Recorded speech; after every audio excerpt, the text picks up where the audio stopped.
The situation in the Middle East escalated dramatically this week. The United States struck military targets across Iran, including Bushehr, Chabahar, Jask, Konarak, Abu Musa, and Bandar Abbas. The U.S. military reimposed a blockade on Iranian ports and ships in the Strait of Hormuz. Oil prices jumped to $87 per barrel, up more than 15% since Sunday. Tanker transits through the Strait have been brought to a virtual standstill. For anyone living in the UAE or anywhere in the Middle East, this is not abstract international news. This is the economic environment you are living and working in right now. Today, I want to give you the clearest possible picture of what is happening and exactly what your financial response should be. Why the blockade matters more than the strikes. The US strikes on Iranian military targets are significant, but the reimposition of the naval blockade is what markets are reacting to most dramatically.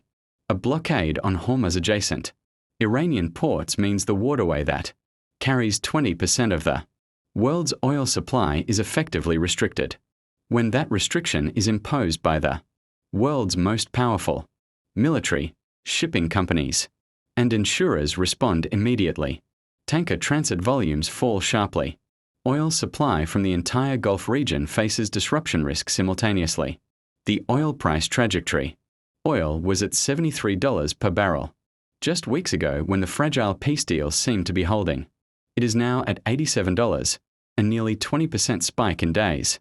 The previous peak when hostilities were at their most intense was $112 per barrel. If the current escalation reaches that level of intensity, another 30% rise from current levels is possible.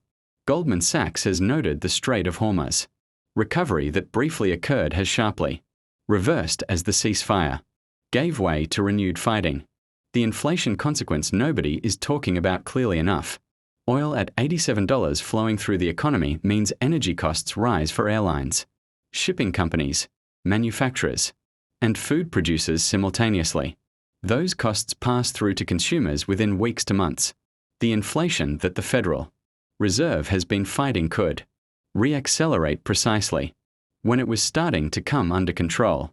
This scenario, called a stagflationary shock, is the most difficult economic environment for central banks to navigate, and the most damaging for household finances.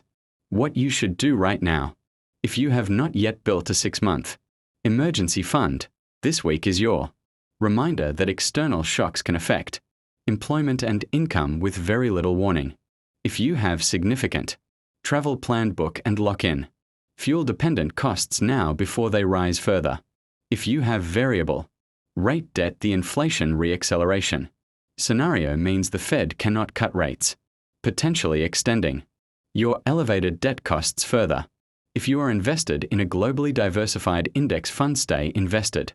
Energy sector exposure in the index rises automatically.